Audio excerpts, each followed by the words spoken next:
Alors, Empire. les médias qui vous ont invité vous ont surtout parlé de la partie sur le Tout Paris. Moi, je vais vous parler de la partie d'avant, et notamment à un moment où vous parlez de la pédophilie. Alors, vous en parlez parce que vous, très jeune, enfin, 17 ans, vous tournez dans un film, Grâce à votre père, il y a pas de souci. Mais il y a des jeunes filles qui sont dans ce film. Et c'est des filles de juges, de magistrats. Et là, vous dites, je cite...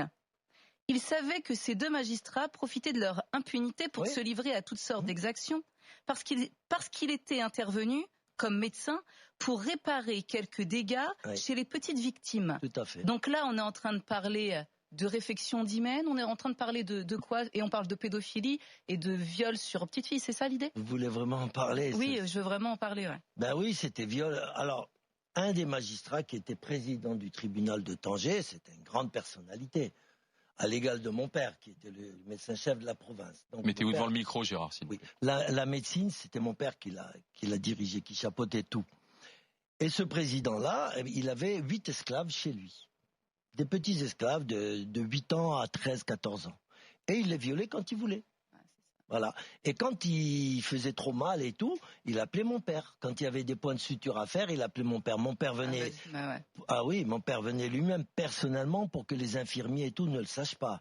Donc c'est mon père qui s'en occupait, mais à contre-cœur, mais il était bien obligé. Mais là sur ça justement précisément, les temps ont changé. Ah, au Maroc, je suis pas sûr. Hein. Ah non? Oh non, ah non. À partir du moment où c'est le pouvoir, on protège. Ça c'est sûr. Ça c'est sûr. Sauf qu'il y a eu un moment où Hassan II a réagi. Mais son fils, je pense pas. Il a réagi, Hassan II, il a mis un peu tout le monde en prison. Il y avait à Tanger un monsieur qui s'appelait Michel, un grand gangster, qui avait un bar, grand gangster, entre parenthèses, qui avait un bar là-bas, et puis il vendait les petits-enfants à des grandes personnalités, notamment de la famille royale anglaise. Et parce que le prince Moulay Abdellah, qui était frère du roi Hassan II, était aussi homosexuel et pédophile. Donc à un moment, le roi en a eu marre, il a dit bon, tout ça, ça suffit.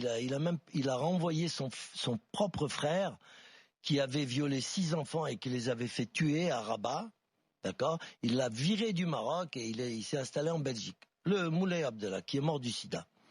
Et donc, à ce moment-là, Hassan II a voulu faire un grand nettoyage. Et il a mis ce grand gangster en prison, il l'a expulsé du Maroc et tout et tout. Il y a eu un nettoyage, mais il y a toujours eu des remplaçants, bien sûr. Et il y en aura toujours. La pédophilie au Maroc, elle est omniprésente partout. Et il ne faut pas dire que c'est la faute du tourisme sexuel. Ça, c'est un grand mensonge. Voilà. Et pourquoi est-ce qu'on n'en met pas? Il y a certaines régions du Maroc, comme Tanger ou Marrakech, où ils ont ça dans le sang. Je dis pas que les Marocains sont bisexuels, loin de moi. Mais la région de Tanger, ça prolifère. Et Marrakech, je vous en parle même pas. C'est la capitale mondiale. Il y a beaucoup de liens aussi avec le tourisme, parce qu'on a parlé du Maroc comme la petite Thaïlande. Je pense que même il y a eu des scandales avec des Français, hollandais, qui venaient ministre français, se fournir. Sauf qu'on n'a jamais su la vérité, il n'y a jamais eu d'enquête, et ça n'est jamais allé à son terme. Ça a juste été basé sur des rumeurs. On attend que les gens meurent. Qui n'ont jamais pu être étayées. Si j'ai bien compris. Merci. Ça fait plaisir. Mais non, mais c'est ça. On est dans les grandes gueules. On attend que les gens meurent. C'est pas à moi de les juger, hein, ces gens-là. Qu'est-ce que vous voulez que je vous dise? Je donne mon impression, sans plus. Voilà.